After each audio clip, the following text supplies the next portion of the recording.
네, 오늘 저희가 보는 내용, 이제 교리 공부 중생입니다. 네, 이제 중생이고요. 우리가 구원론에 있어서 이제 구원의 이제 우리가 서정이라 하는 부분을 이제 다루고 있는데 이 부분이 이제 소명과 중생으로부터 이제 시작을 하는 것이죠. 지난 시간에 이제 저희가 부르심에 대해서 다루었고 오늘은 중생에 대해서 다룹니다.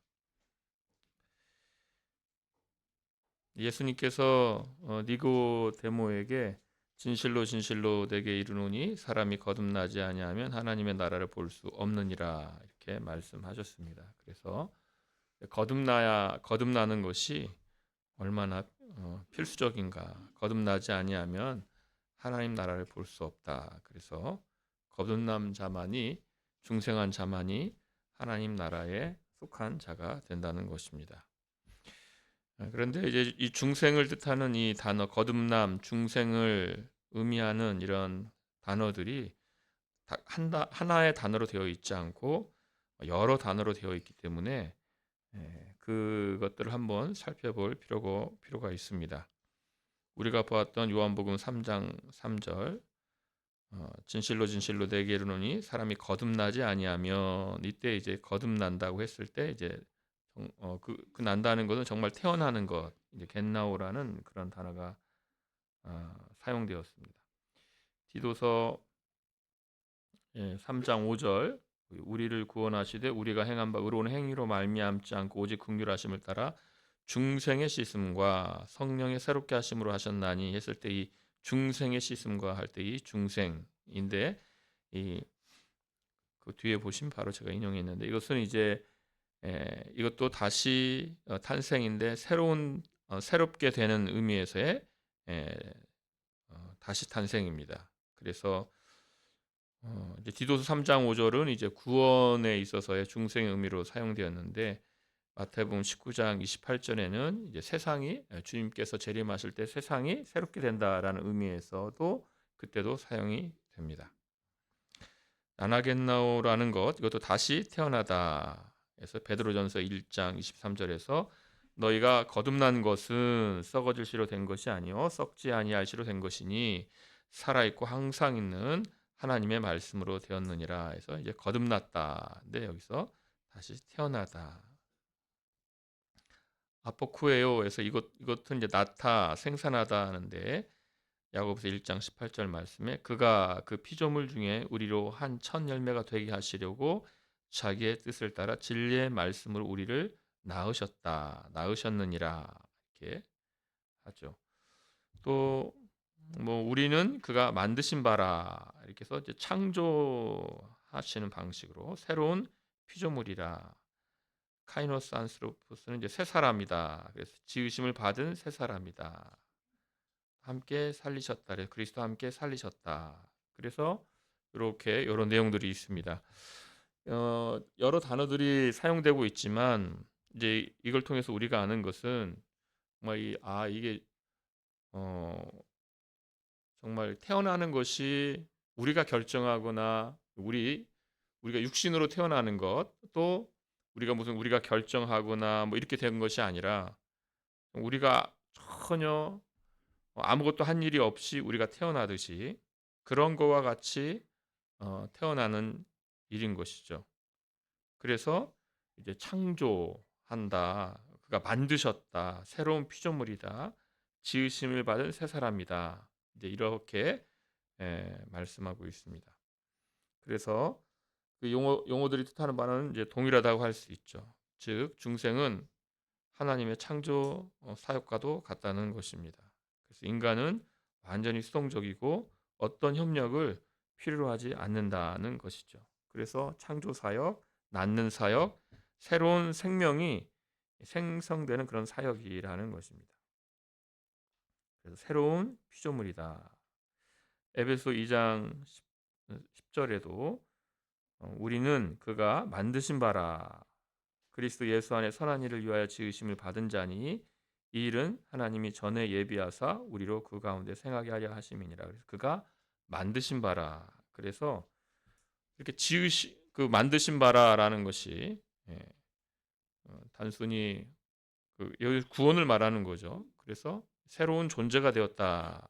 마치 하나님의 창조 사역을 통하여 존재하지 않던 그 존재가 있는 것처럼 정말 이렇게 만드신 방식으로 해서 그것과 똑같이 우리가 어, 구원함을 받게 되었다는 것이죠. 이것이 이제 중생의 성경이 말하는 중생의 의미가 되겠습니다. 그래서 이렇게 그러니까 니고데모가 어떻게 우리가 이 거듭나는가 그런 일이 어떻게 있을 수 있겠는가라고 질문할 수밖에 없었던 거죠. 그래서 예수님께서 성령으로 낳는 그 일에 대하여서 말씀을 하셨습니다. 자, 그렇다면 이제 중생으로 인하여 인간에게 어떤 일이 일어나는가 그것을 한번 보겠습니다. 중생은 성령님의 주권적인 역사로 말미암아 인간 안에 새로운 영적 생명의 원리가 심겨지고 이렇게 해야 되겠 원리가 심겨지고 영혼의 지배적 성향이 근본적으로 변화하는 하나님의 사역이라 이렇게 우리가 말할 수 있습니다. 그것들이 위에서 본 이 중생에 대한 이런 성경의 말씀 통해서 우리가 알 수 있죠. 그래서 이게 생명의 역사구나라는 거죠. 중생이 이제 다시 태어난다, 뭐 위로부터 태어난다, 낳는다 이런 말씀들은 정말 생명의 원리가 시작되는 것을 말하는데 이것은 바로 하나님의 사역이라는 것입니다. 이 변화는 전인이라는 것은 우리 전체를 말합니다. 우리 전체에 영향을 끼쳐서 중생한 자는 성령님의 영향 아래서 하나님을 향해 나아가는 새로운 삶을 살게 되는 것입니다. 전인에게 영향을 끼친다는 것은 우리의 한 부분, 어떤 지성이라는 한 부분, 또 감정이라는 한 부분, 의지라는 한 부분이 아니라 전체 우리가 이렇게 태어날 때 전체가 태어나듯이 그것처럼 우리의 존재 전체가 이제 에, 새로운 영적 생명의 원리를 받아서 다시 태어나는 그런 삶을 살게 되는 것입니다.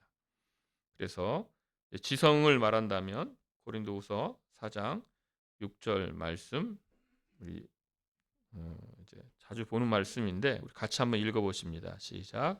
어두운 데에 빛이 비치라 말씀하셨던 그 하나님께서 예수 그리스도의 얼굴에 있는 하나님의 영광을 아는 빛을 우리 마음에 비추셨느니라. 어두운 데에 빛이 비치라 말씀하셨던 그 하나님께서 예수 그리스도 얼굴에 있는 하나님의 영광을 아는 빛을 우리 마음에 비추셨다. 그래서 이게 빛이 비치는 마치 창세기 1장에서 빛이 있으라 하니 빛이 있었던 그것처럼 우리 마음에 그 빛이 비추시는 이 창조 사역과 방불한 일로 인하여 우리가 그렇게 알게 됐다는 거죠. 중생하지 못하여 육에 속한 사람은 성령의 일이 어리석게 보여 깨닫지 못하게 되는 것이죠. 그런데 우리 마음의 눈을 밝히사 그의 부르심의 소망이 무엇이며 성도 안에서 그 기업의 영광의 풍성함이 무엇인지 알게 하시는 분은 성령님이십니다. 그러니까 우리가 안다라고 했을 때 단순히 정보로서 아는 것이 아니라 정말 그 전체를 우리 마음에서부터 동의하는 방식으로 원하는 방식으로 안다는 것이 우리 중생에 따라온다는 것입니다. 그래서 이 중생으로 말미암아 새 사람이 되었다는 의미는 바로 이 지식을 포함하게 되는 것이죠. 새 사람을 입었으니 이는 자기를 창조하신 이의 형상을 따라 지식에까지 새롭게 하심을 입은 자다. 그래서 중생하는 데 있어서 이런 지식적인 측면을 빼는 방식으로 그 지식은 빼고 깨닫는 건 빼고 중생이 있다 이렇게 말할 수 없다는 것이죠. 그런데 또 중생은 이런 깨닫는 것만이 아니라 의지도 변화하는 것이 중생입니다. 빌립보서 2장 13절에 있는 대로 너희 안에 생하신 이는 하나님이시니 자기의 기쁘신 뜻을 위하여 너희에게 소원을 두고 행하게 하시나니. 그래서 의지의 이 변화도 바로 중생으로 인해서 변화되는 것입니다. 에스겔 36장 26절 27절에 있는 말씀이죠. 또 새 영을 너희 속에 두고 새 마음을 주되 너 육신에서 굳은 마음을 제거하고 부드러운 마음을 줄 것이며 내 양을 너희 속에 두어 너희로 내 율례를 행하게 하리니 너희가 내 규례를 지켜 행할지라. 그래서 이렇게 새로운 영을 주시는 것이죠. 아버지께서 이끌지 아니하시면 아무도 그리스도에게로 갈 수가 없다. 그래서 예, 의지도 이렇게 그리스도에게 나오는 그 의지조차도 바로 주신 의지요. 이것이 중생으로 인하여서 의지도 변화한다라는 것입니다. 또 감정과 정서도 이 중생으로 인해서 다르게 된다는 거죠. 그래서 하나님을 향한 사랑과 기쁨도 하나님께서 주시는 것으로 성경은 우리에게 말씀하고 있습니다. 예수를 너희가 보지 못하였으나 사랑하는도다. 이제도 보지 못하나 믿고 말할 수 없는 영광스러운 즐거움으로 기뻐하나니. 그래서 사랑하는 것, 기뻐하는 것 이런 감정이 중생으로 인하여서 생겨나게 됩니다. 시편 42편에 있는 대로 갈급하여 시냇물을 찾는 사슴. 그래서 하나님을 갈망하는 그 사슴이 목마른 사슴이 시냇물을 찾는데 그것처럼 우리가 하나님을 갈망하게 된다. 또 시편 73편에 있는 내용인데요. 그것도 우리 같이 한번 읽어보십니다. 사모함에 대하여서 시작. 하늘에서는 주 외에 누가 내게 있으리이까? 땅에서는 주밖에 내가 사모할 리 없나이다. 내 육체와 마음은 쇠약하나 하나님은 내 마음의 반석이시오 영원한 분기지시라. 사모함이라는 것도 있게 되죠. 갈라디아서 5장에 보면 성령의 열매를 말할 때 이 성령님으로부터 오는 여러 가지 열매가 있는데 거기에 온갖 좋은 그 감정과 정서가 다 포함되어 있죠. 그래서 오직 성령의 열매는 사랑과 희락과 화평과 오래 참음과 자비와 양선과 충성과 온유와 절제니 이 같은 것을 금지할 법이 없느니라고 했습니다. 그래서 사랑이든 희락이든 화평이든 이러한 것들이 다 같이 있게 됩니다. 이러한 것들이 어떻게 있게 되는가? 바로 중생으로 인하여서 그래서 중생은 전인의 변화를 일으키는 거죠. 근본적으로 생명의 원리를 우리에게 주심으로 인하여 근본적으로 일어난 전인의 변화가 있게 되는 것이라는 것이죠. 그래서 마치 흔히 있는 것 중에는 그래서 이렇게 뭐 지성의 변화 또는 감정의 변화는 성령님이 주시는데 나중에 그런데 의지 자체는 그렇게 할지 안 할지 의지 자체는 인간의 결정에 남겨졌다. 이런 것은 중생을 잘못 이해한 것이 되겠습니다. 의지 자체도 다 그것도 성령님이 주신 것이다는 것이죠. 그래서 이제 중생에 대해서 우리가 하는 것 여러 가지 이제 그 중생이 무엇인가라고 할 때 이러한 것이 이제 중생에서 일어난다고 할 수 있는데요.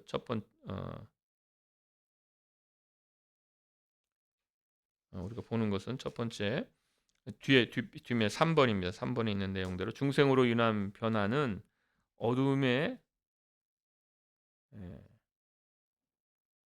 빛이 비치듯이 그리고 생명이 갑자기 시작되듯이 그렇죠? 순간적인 사건입니다. 인간 본성이 순간적으로 변화하여서 지성, 감정, 의지 지금 우리가 본 것처럼 인간 전체에 즉각적으로 영향을 끼치게 됩니다. 그래서 이 순간적인 변화라는 것은 교리적으로 중요한 두 가지 의미를 갖게 되는데, 첫 번째는 중생은 로마 가톨릭이나 반펠라기우스주의자들이 주장하는 것처럼 인간 안에서 점진적으로 준비되는 사역이 아닙니다. 그래서 이것을 중간에, 그러니까 인간은 영적으로 볼 때 생명이 있거나 생명이 없거나, 영적 사망이냐 영적으로 생명이 있느냐, 영적 사망에 있는 자는 성령님께서 그에게 살려주셔서 생명이 있는 자가 되는 것, 이것이 있는 것이지 중간은 없는 것입니다. 중간 단계는 없는 것입니다. 그래서 어떤 인간이 점진적으로 준비되어서 점차적으로 생명을 얻게 되는, 그런 것이 아니다. 그래서 생명을 주셔서 그가 변화하게 된다라는 거죠. 그가 변화하게 된다. 허물로 죽은 너희를 그리스도와 함께 살리셨고, 이렇게 말씀하고 있습니다. 그래서 허물로 죽은 너희를 그리스도와 함께 살리셨다. 이제 생명이 오게 되는 것이죠. 이것은 참 신비로운 일입니다. 그 순간적인 변화라는 것. 그래서 우리가 예수님을 믿는 이들을 보게 되면 이제 극적인 변화들을 우리가 가끔 보게 되죠. 그래서 그 전까지는 정말 정말 믿는 자들을 오히려 싫어하고 미워하고 이런 것으로 있다가 갑작스럽게 변화하는 분들을 우리가 보게 됩니다. 네. 제가 들은 네, 스토리 중에 이제 재밌는, 재밌다기보다 아무튼 요거와 관련된 이야기는, 이제 그 어떤 장로님이 계신데, 그분이 이제 예수님을 믿게 된 이야기를 해주는데, 자기는 정말 이해가 안 됐대. 믿는 사람들도 이해가 안 되고, 오히려 이렇게 이제 학교에서 동아리 활동하고 이런 걸 보면은 너무 정말 이게 짜증이 났다, 화가 났다 그러시더라고요. 그래서 어느 날 강의실에서 이렇게 공부를 하고 있는데 옆에서 이제 기독 동아리 활동이 시작된 거예요. 그래서 막 다 모여서 이렇게 찬송을 하고 있는데, 자기가 화가 나가지고 우리의 공부를 왜 방해하는가 항의하러 문을 탁 열었다고 그래요. 문을 탁 여는 순간 그 찬송 소리를 싹 들으면서 그냥 변했대요. 순간적으로 하나님이 살아계시는구나부터 해서 내가 죄인이구나, 예수님이 나를 위해 죽으셨구나, 갑자기 자기가 이해할 수가 없대요, 그거를. 근데 그다음 그렇게 해서 그런 순간적인 변화를 이제 그분은 경험을 하신 것이죠. 그래서 이런 순간적인 방식으로, 물론 다양하지만 그 회심이라는 거, 이 중생을 우리가 중생의 사건이라는 건 다양한 방식이지만, 이런 것들은 바로 그것이 아주 순간적인 변화다라는 걸 우리로 알게 하는 것이죠. 그것들이 우리가 보는 어, 일들 중에도 있게 됩니다. 두 번째, 중생은 점진적인 과정이 아니다라는 것이죠. 그래서 어, 저- 어, 중 종교개혁 때는 이제 중생을 성화까지도 포함하는 용어로 사용을 해 왔습니다. 그런데 이때도 그 분명히 성화까지를 포함해도 성화만 분리해서 이렇게 중생이라고 한 게 아니라, 그분들이 말할 때는 이 순간 정말 성령님께서 시작하시는 그때부터 해서 중생을 통해서 새로운 삶이 시작되는 것으로서, 그러한 의미로서 중생을 어, 생각하곤 했던 것이죠. 그래서 이제 개혁 신학이 이제 좁은 의미를 강조하고 있지만, 그러나 전체로서도 이제 종교 개혁도 그 부분, 정말 순간적인 변화와 함께 새 생명의 원리를 심으로 인하여서 새롭게 시작되는 새 생명, 이제 이것을 강조했던 것이죠. 그래서요, 중생은 정말 새로운 생명이 시작되는 거기 때문에 이처럼 순간적인 변화다, 즉각적이다. 그리고 중간에 어떤 중간에 무슨 중간 단계가 있는 것처럼 생각을 해서는 안 된다는 거죠. 그래서 불연속적인 거죠. 불연속적인. 그래서 생명이 없거나 즉 사망의 상태에 있거나 아니면 생명이 있거나 이렇게 예, 두 가지만 있다라는 것입니다.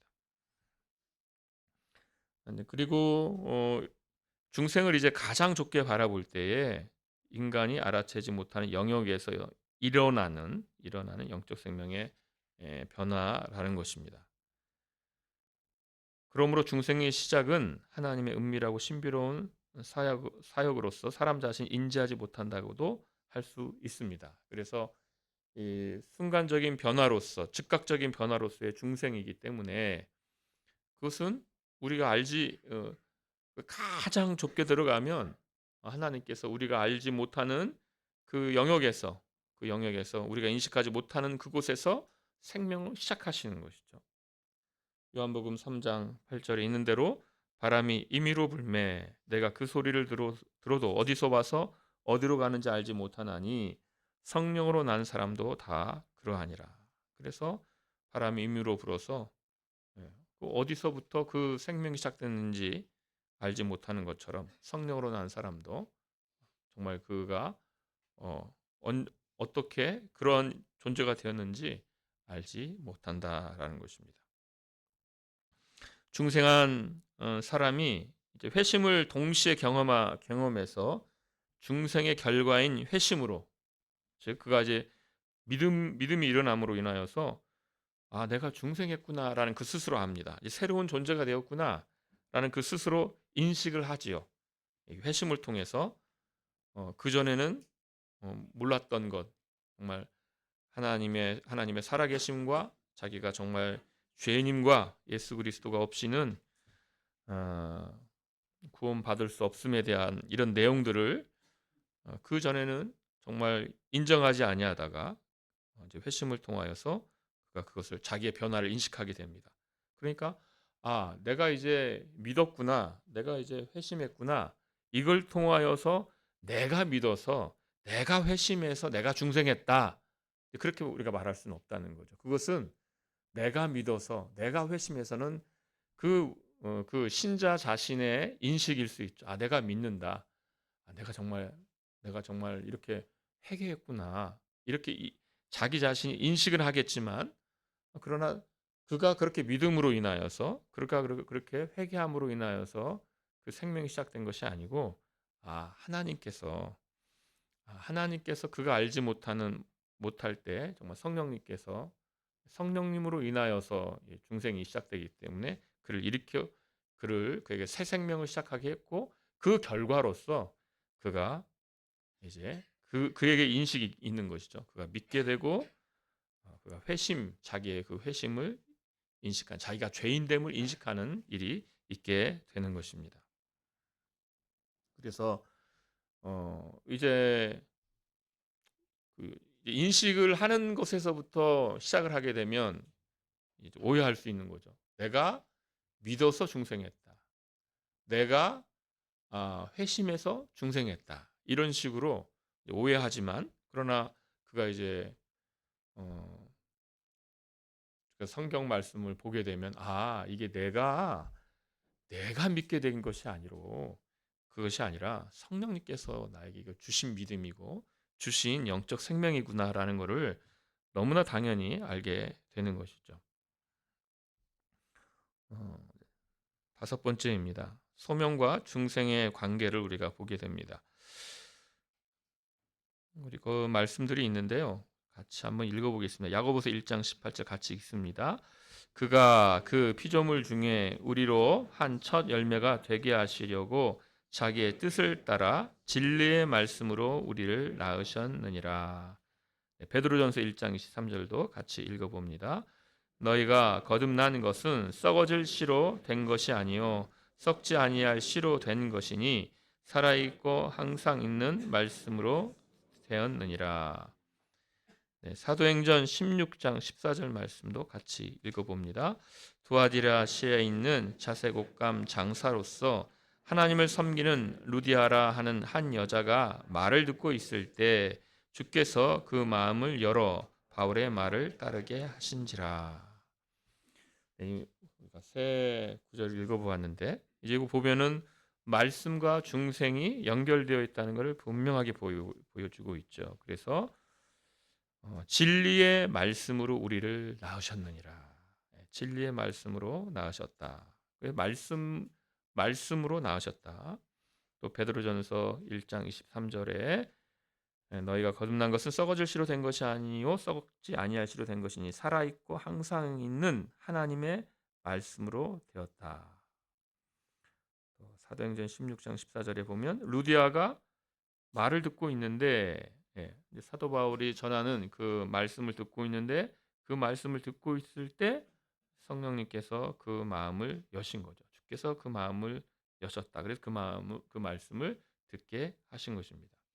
그래서 이 말씀들은 말씀을 수단 삼아 일하시는 성령님을 보여줍니다. 그래서 성령님께서 역사하시면 이 선포된 말씀, 그러니까 외적인 말씀, 그저 한 인간이 우리는 죄인인데 그러나 성령님께서 함께 하심으로 인하여 이제 우리가 그리스도의 공로로 인하여 참 의인으로 여겨지는 하나님께서 의인으로 받으시는 존재가 되었는데 어쨌든 이 존재가 하나님의 말씀을 전하는데 오늘 여러분이 이제 전도하시거나 이렇게 할 때에 말씀이 선포될 때 이 말씀은 정말 인간을 통해 나오는 말씀이요. 어떻게 생각하면 이 말씀은 물리적으로 말하면 그저 공기를 진동케 하는 그 말씀에 불과하는 것인데 그런데 그 말씀이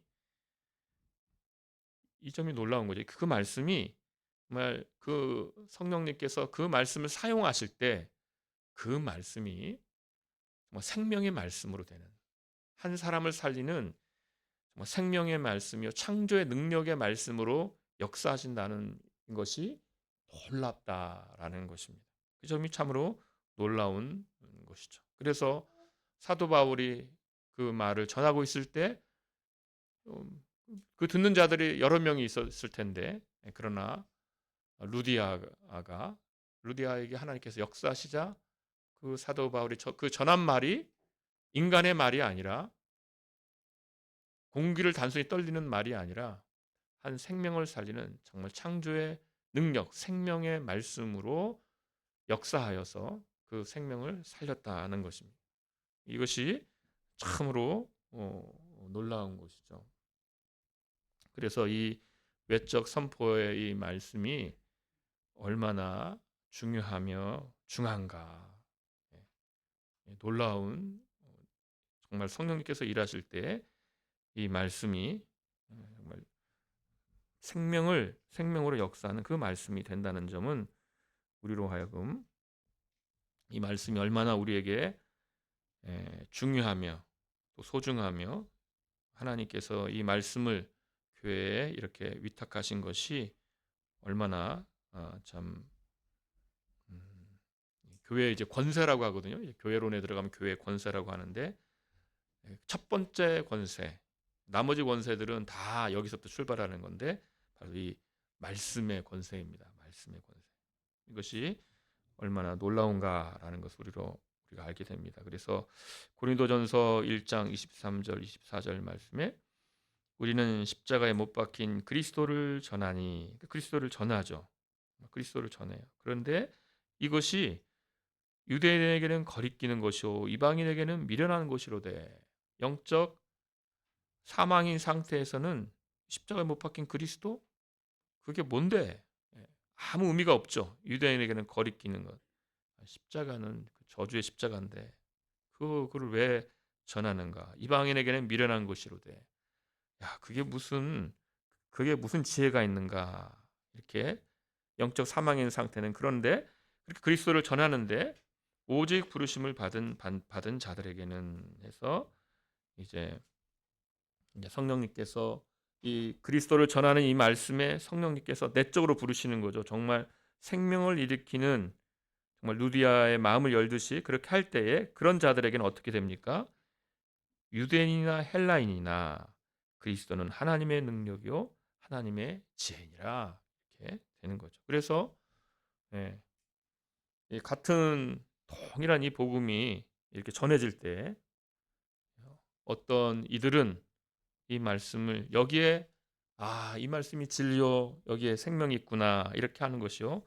어떤 이들은 여전히 이거 그뭐 그것이 거기에 무슨 지혜가 있는가 이렇게 하는 것은 바로 이 전해지는 이 말씀에 성령님께서 역사하시는 거에 따라서 그렇게 된다는 것입니다. 그래서 이 교회가 이렇게 말씀을 전한다는 것이 너무나 소중한 것이고 너무나 중요한 것이고, 예, 말씀을 전하는 이 일이 좀 생명을 일으키는 이 일인 걸 생각할 때, 그것을 또 이런 하나님께서 한, 한 인간이라는 이 피조물을 사용하셔서 이렇게 한다는 것이, 그래서 전도에 미련한 것이라 이렇게 하지 않습니까?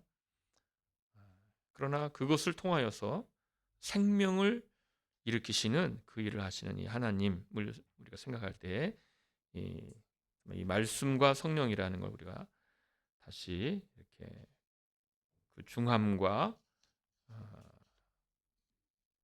우리가 또 그 은혜를 또 얼마나 또 우리가 강구해야 되는지를 또 생각하게 됩니다. 마지막으로 중생에 대한 잘못된 주장들을 생각해 봅니다. 몇 가지가 있는데 세 가지만 가져왔습니다. 첫 번째는 중생을 물리적 변화로 변화하는 것. 그래서 이제 만이교도들을 이제 영혼과 이렇게 육으로 나누고, 그래서 영은 이제 선에 있고 육은 악에 있고, 이렇게 해서 물질적인 것으로 보는 방식. 이제 거기서부터 시작되어서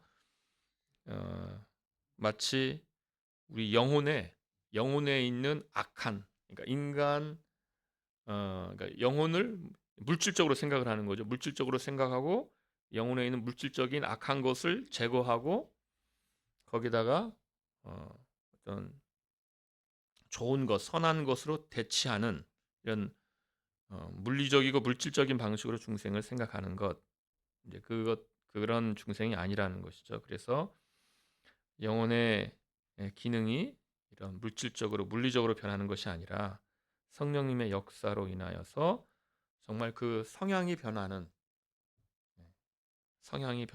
그래서 인간의 마음과 의지와 감정이 그 성향이 변하고 지향점이 바뀌는, 하나님을 향하는, 이것이 중생이라는 것입니다. 이 중생을 이렇게 생각하는 사람들이 이 시대에도 있을까? 이제 그러실 수도 있는데, 이 시대에도 그런 분들이 있어서 한 5년 전인 5년 전쯤에 5년 전쯤이라고 생각이 되는데, 저희 교단에서도 이러한 분이 있어가지고서 이제 면직이 됐습니다. 그러니까 그 왜 그렇게 빠졌는지 모르겠는데 이제 이쪽으로 빠져서 이제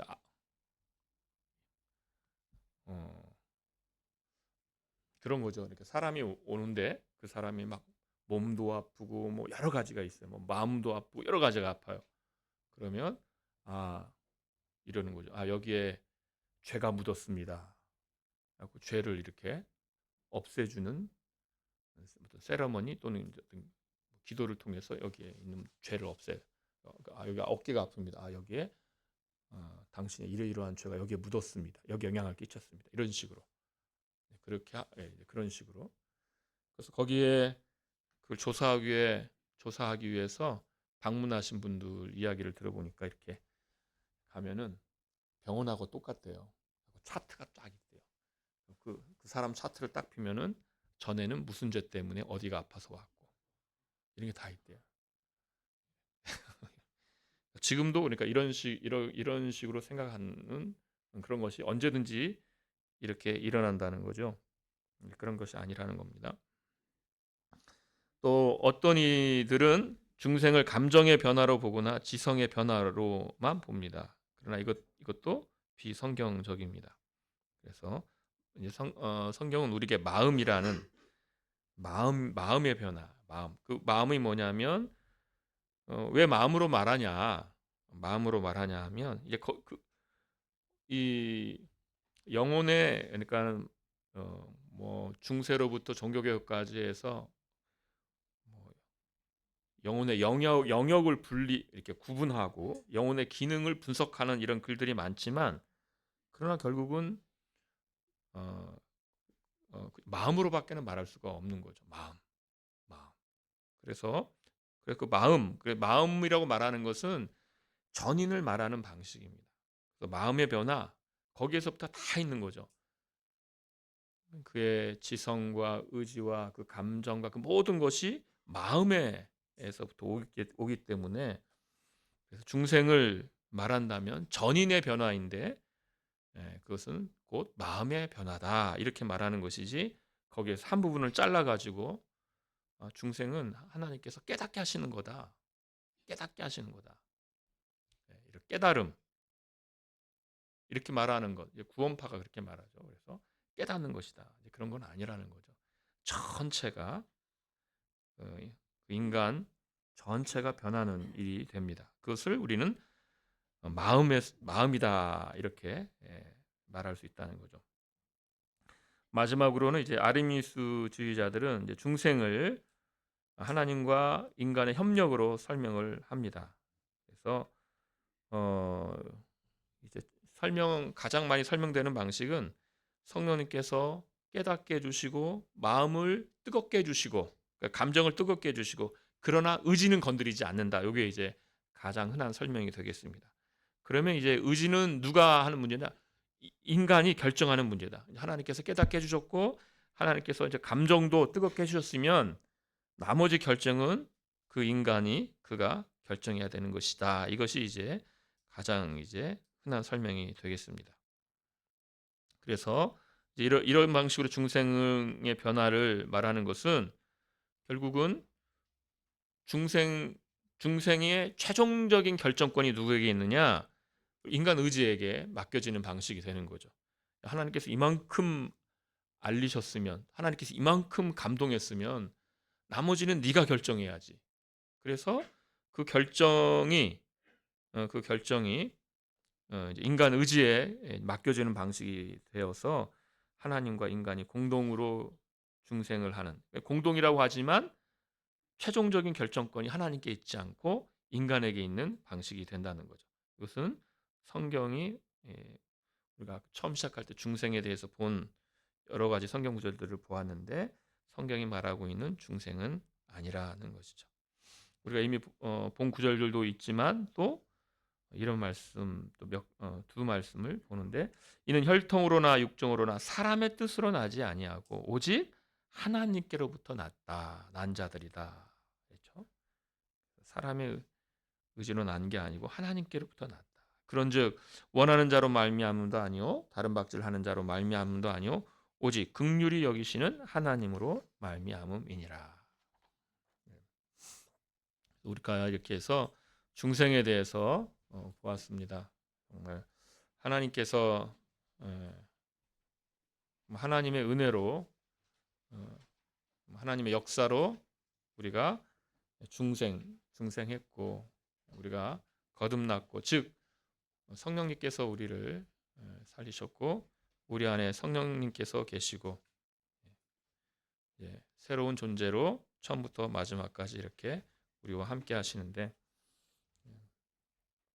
이 말씀과 성령으로 늘 이렇게 우리를 인도하시는 그 은혜를 생각하시면서 하나는 더 큰 믿음으로 사시되 특별히 하나님의 은혜와 그 중에서 말씀의 은혜가 있기를 부지런히 구하시는 저와 여러분 되시기를 소원합니다. 함께 기도하겠습니다. 하나님 아버지 영적 사망의 상태에 붙잡혀 있어서 그 능력과 그 지혜로는 알 수도 없고 어떤 생명도 일으킬 수 없는 그 사망에 갇혀서 멸망으로 갈 수밖에 없었던 저희들을 먼저 사랑하여 주시고 또 불러주시되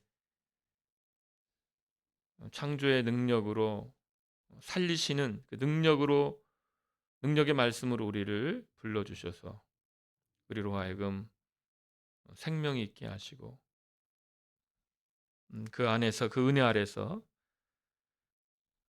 그 생명을 누리며 살아가게 하시오니 감사합나이다. 아버지 하나님, 이제 그 은혜를 받았사오니 주여 복음에 합당한 자로서 살게 하시고 날마다 사망에 속한 자가 아니라 생명에 속한 자답게 제 말씀을 붙들고 믿음으로 사는 자들, 담대히 믿음으로 살아내는 자들 되게 하여 주시옵소서. 예수님의 이름으로 기도하옵나이다.